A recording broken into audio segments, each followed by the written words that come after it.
everyone, today we are going to start a new chapter of carbon and its compound. In this chapter we will learn about the carbon and its different compounds. So we start the chapter with carbon. आपको पता है कि carbon जो है उसका atomic number कितना होता है 6. तो उसके पहले शेल में कितने इलेक्ट्रॉन आएंगे 2 और दूसरे शेल में कितने आएंगे 4. ये इसकी के शेल है और ये कौन सी शेल है एल शेल है. दैट मीन्स ये हुआ कि नंबर ऑफ बॉन्ड्स कार्बन कितने बना सकता है 4 बॉन्ड्स बना सकता है क्योंकि उसकी वैलेंसी कितनी है 4 है. देखिए कार्बन अपनी स्टेबिलिटी के लिए क्या करता है, या तो 4 इलेक्ट्रॉन को क्या करेगा गेन या 4 इलेक्ट्रॉन क्या करेगा डोनेट. बट ये दोनों ही काम नहीं करता, ना वो इलेक्ट्रॉन को गेन करता ना वो इलेक्ट्रॉन को डोनेट करता. तो वो क्या करता है देखिए, अब गेन और डोनेट क्यों नहीं करता इसके बारे में भी हम बात कर लेते हैं. 4 इलेक्ट्रॉन गेन ना करने के पीछे रीजन ये होता है कि कार्बन के अंदर total number of protons 6 protons होते हैं और 6 ही इलेक्ट्रॉन होते हैं. अगर मान लो 4 इलेक्ट्रॉन को और गेन कर ले, क्योंकि बार वाली शेल में कितने इलेक्ट्रॉन इसमें कंप्लीट करने 8. तो अगर वो 4 इलेक्ट्रॉन को और गेन करेगा तो टोटल कितने इलेक्ट्रॉन हो जाएंगे इसके पास 10 इलेक्ट्रॉन्स. लेकिन कार्बन का जो न्यूक्लियस है वो क्या होता है स्मॉल. जो कार्बन का न्यूक्लियस स्मॉल होने की वजह से वो 10 इलेक्ट्रॉन्स को कैरी नहीं कर सकता. तो वो 10 इलेक्ट्रॉन्स को कैरी नहीं कर सकता, इसीलिए कार्बन जो है वो इलेक्ट्रॉन को गेन नहीं करता. This is the first thing. Second क्या बात करते हैं आप इलेक्ट्रॉन को डोनेट करने की बात. 4 इलेक्ट्रॉन डोनेट क्यों नहीं कर सकता, इसका भी एक रीजन है कि कार्बन के अंदर 4 इलेक्ट्रॉन को डोनेट करने की एनर्जी नहीं है. यानी कि अगर उसको 4 इलेक्ट्रॉन डोनेट करने हैं तो उसको नंबर ऑफ एनर्जी मतलब अमाउंट ऑफ एनर्जी जो है वो ज्यादा लगानी पड़ेगी. अमाउंट ऑफ एनर्जी अगर ज्यादा लगेगी तो इतनी एनर्जी उसके पास नहीं है. Due to its energy concentration carbon can not donate the 4 electrons. अब ये ना डोनेट करेगा ना गेन करेगा तो क्या करेगा, तो कार्बन क्या करता है हमेशा शेयरिंग ऑफ इलेक्ट्रॉन करता है. शेयरिंग ऑफ इलेक्ट्रॉन्स की शेयरिंग करता है. शेयरिंग करने से क्या होगा, कौन सा बॉन्ड बनेगा, जो शेयरिंग करते हैं वो हमेशा कैसा बॉन्ड बनाते हैं कोवेलेंट. ये कैसा बॉन्ड बनाएंगे कोवेलेंट बॉन्ड. देखिए कार्बन जो है वो शेयरिंग करेगा और शेयरिंग करके क्या बनाएगा कोवेलेंट बॉन्ड बनाएगा. और कोवेलेंट बॉन्ड हमेशा किस किस के बीच में बनता है, नॉन मेटल और नॉन मेटल के बीच में. जैसे एक एग्जांपल लेते हैं हम CH4. कार्बन यहाँ पर नॉन मेटल में काउंट हो रहा है और यहाँ हाइड्रोजन की बात करें तो हाइड्रोजन भी क्या है नॉन मेटल है. हमने बात की थी कि कार्बन जो है वो टोटल नंबर ऑफ बॉन्ड्स कितने बना सकता है 4 बॉन्ड्स बना सकता है, क्योंकि वो क्या करता है शेयरिंग करता है. और शेयरिंग करता है तो कौन सा बॉन्ड बनाता है कोवेलेंट बॉन्ड बनाता है. Covalent bond. अब जो कोवेलेंट बॉन्ड बनाता है देखिए कैसे, ये कार्बन है. अब ये कोवेलेंट बॉन्ड एक ये भी 3 तरह के होते हैं, सिंगल बॉन्ड, डबल बॉन्ड और तीसरा है आपका ट्रिपल बॉन्ड. सिंगल, डबल और ट्रिपल, ये इस तरीके से डिनोट करेंगे हम इसको. This is single, this is double bond and this is triple bond. ये 3 बॉन्ड हमारे इसमें हम ऐसे डिनोट करेंगे. एक सिंगल बॉन्ड का मतलब होता है इसमें 2 इलेक्ट्रॉन की इन्वॉल्वमेंट है. मतलब कहने का कि एक ही सिंगल बॉन्ड का मतलब ये होता है कि इसमें कितने नंबर ऑफ बॉन्ड्स लगे हुए हैं, कितने नंबर ऑफ इलेक्ट्रॉन्स इन्वॉल्व हैं 2 इलेक्ट्रॉन. तो इसमें कितने होंगे 4, तो इसमें कितने होंगे 6. टोटल नंबर ऑफ बॉन्ड्स कितने इलेक्ट्रॉन्स कितने इन्वॉल्व होंगे यहाँ 2, 4 और 6. तो कार्बन की बात करें तो देखिए ऐसे, ये कार्बन के बीच में कितने बॉन्ड्स बनते हैं 1, 2, 3 और 4. टोटल कितने बॉन्ड बन सकते हैं 4. लेकिन 2 कार्बन के बीच में मैक्सिमम 3 बॉन्ड बन सकते हैं, 4 बॉन्ड एक साथ नहीं बना सकते आप. वो हम बाद में डिस्कस करेंगे किस तरह से. देखिए ये हो गया सिंगल बॉन्ड की बात की मैंने, हमने 4 बॉन्ड इसके दिखा दिए. तो इसके बीच में जो एंगल रहता है वो 109 डिग्री 28 मिनट का रहता है। दो बॉन्ड्स के बीच का एंगल क्या रहेगा? 109 डिग्री 28 मिनट। अब देखिए 4 बॉन्ड जो है ये बनने की वजह से इसमें देखिए 4 वैलेंसी है, 4 बॉन्ड्स बना सकता है, तो इसलिए इस फिनोमिना को बोलते हैं हम टेट्रा वैलेंसी। इसको हम क्या बोलते हैं? Tetra valency. पेपर में एक क्वेश्चन आता है कि why carbon shows its versatile nature. Versatile nature कैसे कार्बन शो करता है? तो उसके 3 पॉइंट्स आपने लिखने हैं। First is the catenation, second one is the tetravalency, और थर्ड वन इसमें क्या होता है? Isomerism. Catenation, tetravalency and third one क्या है हमारा? आइसोमेरिज्म। देखिए इसको हम करेंगे बाद में, लेकिन इन दोनों का भी डिस्कस करेंगे। टेट्रा वैलेंसी मैंने अभी आपको बताया कि कार्बन क्या कर सकता है? किसी अनदर एलिमेंट के साथ 4 नंबर ऑफ बॉन्ड्स बना सकता है। This is the tetra valency, क्योंकि 4 उसकी खुद की वैलेंसी है, तो 4 बॉन्ड की फॉर्मेशन कार्बन कर सकता है। अब बात करें कैटिनेशन की, तो कैटिनेशन क्या फिनोमेना होता है? कैटिनेशन का मतलब होता है self combining, self combining capacity of carbon. Self combining capacity of carbon, कितने नंबर ऑफ कार्बन कंबाइन हो सकते हैं? 100 नंबर तक कार्बन कार्बन आपस में कंबाइन हो सकते हैं। इसी को हम नाम देते हैं कौन सी प्रॉपर्टी? कैटिनेशन की प्रॉपर्टी। कैटिनेशन का मतलब मैं दोबारा रिपीट कर देता हूं कि कार्बन जो है वो सेल्फ कंबाइनिंग प्रॉपर्टी रखता है, कैपेसिटी रखता है। इसी को हम क्या नाम देते हैं? कैटिनेशन नाम देते हैं। लेकिन कितने number of carbon compound combine हो सकते हैं? 100 नंबर ऑफ कार्बन कंपाउंड्स आपस में कंबाइन हो सकते हैं। अगर हम पीरियोडिक टेबल की बात करें तो कार्बन के जस्ट नीचे आता है सिलिकॉन, जो कि 14 नंबर पे आता है। तो सिलिकॉन के अंदर भी प्रॉपर्टी है, आपस में सिलिकॉन सिलिकॉन कंबाइन कर रहे हैं, लेकिन सिलिकॉन में क्या होता है? 7 से 8 नंबर तक जब सिलिकॉन आपस में कंबाइन कर जाते हैं तो वो अनस्टेबल हो जाते हैं। उसके बाद वो अनस्टेबिलिटी को शो करते हैं। अनस्टेबल होने की वजह से सिलिकॉन जो है वो कैटिनेशन की प्रॉपर्टी शो नहीं कर पाती, क्योंकि वो 7 या 8 से ज्यादा जब अपने आपस में कंबाइन होते हैं तो क्या होगा? वो अनस्टेबिलिटी की तरफ मूव कर जाती है। इसीलिए जो है सिलिकॉन जो है नहीं कर पाती, कैटिनेशन की प्रॉपर्टी को नहीं शो कर पाती। तो कौन शो करता है? कार्बन जो है वो शो कर पाता है, क्योंकि वो 100 नंबर ऑफ कार्बन तक आपस में जुड़ सकते हैं। तो ये तो होगी आपकी 2 प्रॉपर्टी। आइसोमेरिज्म की प्रॉपर्टी को हम नेक्स्ट वीडियो में देखेंगे, क्योंकि आइसोमेरिज्म एक अलग से पूरा टॉपिक है। तब आपका ये डाउट भी क्लियर हो जाएगा कि आइसोमेरिज्म होता क्या है। इसके बाद हम जो बात करने वाले हैं वो है हमारी नेक्स्ट की कार्बन के फॉर्म्स क्या क्या हैं। कार्बन 2 फॉर्म में हमें मिलता है। फर्स्ट वन इज द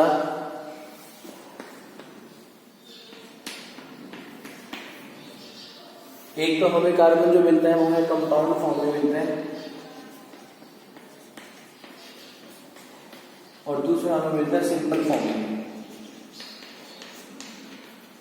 तो मैं बात कर रहा हूँ सिंपल फॉर्म और दूसरी की बात कर रहा हूँ कंपाउंड फॉर्म। सिंपल फॉर्म का मतलब ये है कि इसमें हमें कार्बन कार्बन ही आपस में जो अटैच्ड मॉलिक्यूल मिलेंगे, कार्बन कार्बन ही सारे मिलेंगे। हमें सिंपल फॉर्म में अटैच्ड कार्बन की एक चेन मिलेगी। इसका एग्जांपल है ये जो कार्बन है हमें प्योर फॉर्म में मिलेगा, मतलब इसके साथ कुछ और अटैच नहीं होगा।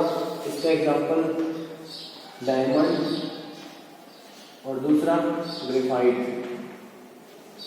कंपाउंड फॉर्म में अगर हम बात करें तो कंपाउंड फॉर्म में क्या आएगा? जिसके अंदर जो कार्बन है किसी कंपाउंड की फॉर्म में एक दूसरे के साथ अटैच है। देखिए जैसे CH4 है, यहाँ कार्बन हाइड्रोजन के साथ अटैच है। अगर हम बात करें पेट्रोलियम की तो ये भी क्या है? हाइड्रोकार्बन है, यानी कि इसमें भी आपको हाइड्रोजन और क्या मिलेंगे? कार्बन मिलेंगे। इसीलिए क्या बोलेंगे हम इसको? कंपाउंड फॉर्म, जिसमें कार्बन किसी अनदर एलिमेंट के साथ क्या रहेगा? अटैच रहेगा। These are the 2 forms of carbon, simple form और दूसरा कंपाउंड फॉर्म। इसके बाद आगे बात करेंगे हम एलोट्रॉप्स की। एलोट्रॉप्स ये एक नया टॉपिक है। एलोट्रॉप्स एलोट्रॉप्स क्या होता है? इसका हम बोले कि having same chemical properties.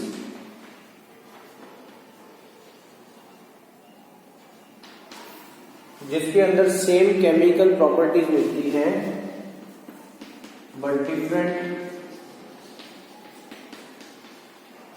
physical properties भी कह सकते हैं और स्ट्रक्चर भी कह सकते हैं। केमिकल प्रॉपर्टीज तो इनकी सेम मिलेंगी, लेकिन फिजिकल प्रॉपर्टीज हमें क्या मिलेंगी, डिफरेंट मिलेगी। तो वो क्या होते हैं, हम उनको क्या नाम देंगे, उनको हम नाम देंगे एलोट्रॉप्स। तो कार्बन जो है वो अपने 3 एलोट्रॉप्स में एग्जिस्ट करता है। वो कौन कौन से हैं? कार्बन के जो 3 एलोट्रॉप्स हैं वो हैं, सबसे पहला डायमंड, दूसरा ग्रेफाइट और तीसरा है Buckminster fullerene. Diamond, graphite and Buckminster fullerene, ये 3 हमारे पास एलोट्रॉप्स हैं, वो भी हैं कार्बन के। यानी कि एलोट्रॉप्स है सेम केमिकल प्रॉपर्टीज। आपको इसका मतलब क्या मिलेंगे, इसमें सेम सब कुछ मिलेगा। यानी कि सब के सब में क्या प्रेजेंट है, कार्बन प्रेजेंट है। तीनों के अंदर क्या मिलेगा आपको, प्योर फॉर्म ऑफ कार्बन मिलेगा। कार्बन के अलावा इसमें आपको कुछ नहीं मिलेगा। दैट मीन्स इनको क्या बोल दिया हमने, प्योर फॉर्म ऑफ कार्बन। नाम क्या दिया मैंने, diamond, graphite and Buckminster fullerene. अगर अब हम बात करते हैं कि इनके अंदर में क्या डिफरेंस है, इनको सबको एक्सप्लेन करेंगे 1-1 करके। तो हम इनको जो करेंगे वो डिफरेंस की फॉर्म में करेंगे, ताकि हमें प्रॉब्लम इसमें ना आए। तो डिफरेंस की फॉर्म में अब शुरू करते हैं। सबसे पहले मैं ले लेता हूँ यहाँ डायमंड, और इधर क्या ले लेते हैं, ग्रेफाइट।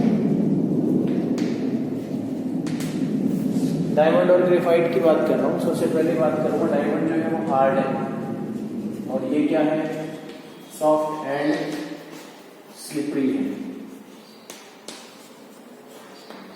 फर्स्ट पॉइंट, डायमंड क्या है, हार्ड है, ये सॉफ्ट एंड स्लिपरी है। सेकेंड थिंग मैं बात करता हूँ इसी के अंदर, ये बैड कंडक्टर है इलेक्ट्रिसिटी का, और ये क्या है, गुड कंडक्टर। अब गुड कंडक्टर क्यों है, क्योंकि इसमें क्या मिलेंगे आपको, फ्री इलेक्ट्रॉन्स, और इसमें क्या मिलेंगे, नो फ्री इलेक्ट्रॉन्स। ये हम भी अभी आगे डिस्कस करने वाले हैं कि कैसे इसमें फ्री इलेक्ट्रॉन्स हैं, नहीं है, और इसमें कैसे फ्री इलेक्ट्रॉन्स हैं। इसकी स्ट्रक्चर की बात करें तो इसकी स्ट्रक्चर टेट्राहेड्रल है, टेट्राहेड्रल। इसकी स्ट्रक्चर की बात करें तो हेक्सागोनल है। ये कैसी स्ट्रक्चर मिलेगी हमें, हेक्सागोनल। हेक्सागोनल मतलब जिसमें हमें 6 उसकी साइड्स मिलेंगी। टेट्रा में क्या मिलेंगी, 4 मिलेंगी। ये टेट्राहेड्रल स्ट्रक्चर है, ये हेक्सागोनल स्ट्रक्चर है। ठीक है।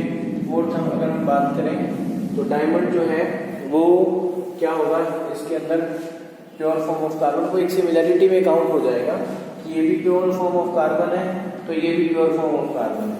इसके साथ जब ऑक्सीजन की अटैचमेंट होती है तो ये CO2 गैस देता है, और इसकी भी CO2 के साथ ये C+O2 क्या बनेगा, CO2। मतलब जब हम डायमंड और ग्रेफाइट को जलाएंगे, दिस इज द सिमिलरिटी, कि जब हम डायमंड और ग्रेफाइट को जलाएंगे तो प्योर फॉर्म ऑफ कार्बन होने की वजह से कार्बन प्लस ऑक्सीजन क्या दे देगा, कार्बन डाइऑक्साइड। इसमें भी कार्बन प्लस ऑक्सीजन क्या दे देगा, कार्बन डाइऑक्साइड। ये जो है वो ट्रांसपेरेंट है। लेकिन अगर ग्रेफाइट की बात करें तो ये ऑपेक है विद ग्रे कलर का होता है, ग्रेइश ब्लैक भी कह सकते हैं आप इसको, कि ये ओपेक और ग्रेइश ब्लैक होता है और ये ट्रांसपेरेंट होता है। तो ये कुछ एक इसके डिफरेंसेस हो गए डायमंड और ग्रेफाइट के। अब इसकी यूजेस की बात करें तो डायमंड इतना हार्ड होता है कि उसको हम रॉक कटिंग में यूज करते हैं। रॉक कटिंग के अलावा इसको कहाँ यूज कर सकते हैं, ज्वेलरी में। रॉक कटिंग में यूज कर सकते हैं, ज्वेलरी में यूज कर सकते हैं। एक और है इसमें कैटारैक्ट, जिसको हम हिंदी में बोलते हैं मोतियाबिंद की बीमारी। कैटारैक्ट में इसका यूज है। कैटारैक्ट की सर्जरी में जो इंस्ट्रूमेंट यूज करते हैं उसमें भी हम डायमंड का यूज करते हैं। और अगर इसकी बात करें ग्रेफाइट की तो इसका यूज हम ड्राई सेल्स में भी करते हैं, लुब्रिकेंट की फॉर्म में, और ड्राई सेल्स लुब्रिकेंट की फॉर्म में। ठीक है। और इसके अलावा पेंसिल स्टिलेट में भी हम इसका यूज कर सकते हैं। अब देखिए जो डायमंड है वो आर्टिफिशियल ज्वेलरी में भी काम आता है, मतलब जो आर्टिफिशियल डायमंड बनाए जाते हैं वो भी इसके अंदर आर्टिफिशियल ज्वेलरी के अंदर या ज्वेलरी के अंदर भी काम आ सकते हैं। लेकिन मेन जो थे हमारे यही डिफरेंसेस थे जो इसके अंदर हम पढ़ेंगे कि डायमंड और ग्रेफाइट के बीच में क्या क्या रिलेशंस हैं। ये हमारे हो गए सारे के सारे डिफरेंस। अब इसकी बात करें हम कि कैसे स्ट्रक्चर है डायमंड और ग्रेफाइट की। डायमंड की देखिए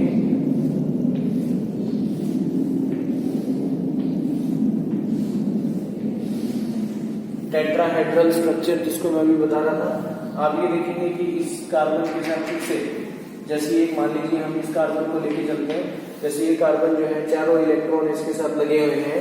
सिमिलरली हम बात करें जैसे देखें कि जैसे ये कार्बन चार अलग अलग बॉन्ड्स से जुड़ा हुआ है। सिमिलरली देखो ये कार्बन जैसे इसी की बात कर रहा हूँ, ये आगे चार बॉन्ड से जुड़ा हुआ है, इसी के साथ एक और कार्बन जो कि आगे फिर तीन, ये रहा चौथा, ये कार्बन 1 2 3 और 4। इसी तरीके से सारे कार्बन एक दूसरे से अटैच फॉर्म में मिलेंगे और टेट्राहेड्रल स्ट्रक्चर बनाएंगे। तो इसीलिए इसमें कोई भी इलेक्ट्रॉन फ्री नहीं होता, और फ्री नहीं होने की वजह से जो ये डायमंड है वो बैड कंडक्टर ऑफ इलेक्ट्रिसिटी है। इसका मेल्टिंग पॉइंट भी काफी हाई मिलता है क्योंकि ये कोवेलेंट बॉन्ड्स बना रहे हैं। कितना डिग्री बनता है, लगभग 3500 डिग्री सेल्सियस के आसपास डायमंड का मेल्टिंग पॉइंट होगा। तो डायमंड के बारे में ये था।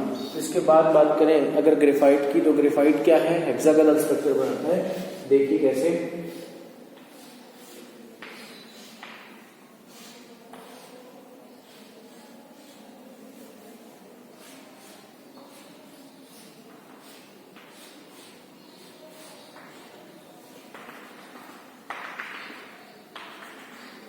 इनके बीच में आपको जो मिलेंगी वो मिलेंगी वीक वांडरवाल फोर्सेस, जो मैंने डॉटेड लाइन से शो किया है। These are weak Van der Waals forces. ये वीक वांडरवाल फोर्सेस हैं जो कि ग्रेफाइट के हेक्सागोनल स्ट्रक्चर के बीच में होती है। अब देखिए एक क्वेश्चन ये भी आता है कि why graphite is soft and slippery. जो ग्रेफाइट है वो सॉफ्ट स्लिपरी क्यों होता है, वो इसलिए होता है क्योंकि देखिए ग्रेफाइट की जो दो लेयर्स हैं इनके बीच में ये वीक वांडरवाल फोर्सेस हैं, जिसकी वजह से इनकी लेयर्स जो हैं वो ऊपर से ऐसे क्या करेंगे, एक दूसरे के ऊपर स्लाइड करेंगी। जब ये एक दूसरे के ऊपर से स्लाइड करेंगी तो नेचुरल सी बात है वो क्या होंगे, स्लिपरी एंड सॉफ्ट होंगे। दूसरी बात अगर बात करेंगे कि ये कार्बन की बात करते हैं तो 1 2 और 3, 1 2 और 3 कितने नंबर बॉन्ड्स लगे हुए हैं, 3 बॉन्ड्स लगे हुए हैं। इसका मतलब इसमें एक इलेक्ट्रॉन क्या है, फ्री। जब इसमें एक इलेक्ट्रॉन फ्री है तो नेचुरल सी बात है क्या होगा, good conductor of electricity. Soft slippery होने का कारण पूछे तो इसमें वीक वांडरवाल फोर्सेस होती हैं, जिसकी वजह से इनकी दोनों लेयर्स एक दूसरे के ऊपर क्या करती रहती हैं, स्लाइड करती रहती हैं। जब ये एक दूसरे के ऊपर स्लाइड करती हैं तो नेचुरल सी बात है ये आपको क्या मिलेंगे, सॉफ्ट एंड स्लिपरी मिलेंगे। तो ये किसकी स्ट्रक्चर हो गई, आपकी ग्रेफाइट की स्ट्रक्चर हो गई। तो इसके बाद हम तीसरी बात करते हैं बकमिंस्टर फुलरीन की। जो बकमिंस्टर फुलरीन है वो भी बड़ा सिंपल है। इसमें बोलता है कार्बन के अंदर 60 नंबर ऑफ कार्बन है, उसमें Buckminster fullerene, Buckminster fullerene. Carbon के कितने, टोटल नंबर ऑफ कार्बन हमें कितने मिलेंगे, 60 number of carbon Buckminster fullerene में अटैच होते हैं। जिसके बात करें इसकी तो कार्बन 60 के अंदर 20 तो हमें क्या मिलेंगे, हेक्सागन, और 12 क्या मिलते हैं हमें, पेंटागन। ये जो कार्बन 60 है वो किस फॉर्म में हमें मिलता है, इसकी स्ट्रक्चर हमें फुटबॉल की फॉर्म में मिलेगी। किसकी, बकमिंस्टर फुलरीन की। बकमिंस्टर फुलरीन जो है फुटबॉल फॉर्म में प्रेजेंट होता है, जिसमें 20 हेक्सागन और 12 पेंटागन क्या रहते हैं, प्रेजेंट रहते हैं। तो अगर इसके अंदर बात करें तो ये भी कार्बन का प्योर फॉर्म है, जिसमें 60 नंबर ऑफ कार्बन्स एक दूसरे के साथ अटैच हैं। अब देखिए ये पेंटागन हेक्सागन आपस में अटैच होकर के एक सोसर बॉल की तरह क्या करती है, दिखती है। और ये अगर बात करें तो ना तो ज्यादा हार्ड है नॉर हार्ड,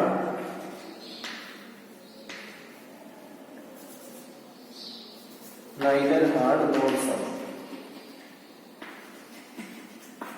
ना तो ज्यादा हार्ड है और ना ही ज्यादा सॉफ्ट है। ठीक है। ये किस कलर के हैं, ये भी आपको ब्लैक कलर के मिलेंगे। ये भी कार्बन प्लस ऑक्सीजन क्या प्रोवाइड करेगा, कार्बन डाइऑक्साइड प्रोवाइड करेगा। लेकिन इसके क्या क्या यूजेस हैं उसके बारे में बात करते हैं कि यूज क्या क्या है इसके। तो सबसे पहला यूज इसका है कि ये एज अ सेमीकंडक्टर की तरह काम में आता है। दूसरा कैटलिस्ट की तरह काम में आता है, ठीक है। और तीसरा लुब्रिकेंट। लुब्रिकेंट की फॉर्म में क्या आता है, काम में आता है। सेमीकंडक्टर, कैटलिस्ट और लुब्रिकेंट की फॉर्म में बकमिलिस्टर फुलरीन का हम यूज कर सकते हैं। और अगर हम बात करें कि बकमिलिस्टर फुलरीन जो है वो उस पर अभी भी एक्सपेरिमेंट्स चल रहे हैं, उसके ऊपर अभी भी काम चल रहा है। तो ये तो थे आपके सारे के सारे जितने भी तीनों के तीनों एलोट्रॉप्स ऑफ कार्बन। बाकी हम बात करेंगे नेक्स्ट क्लास में।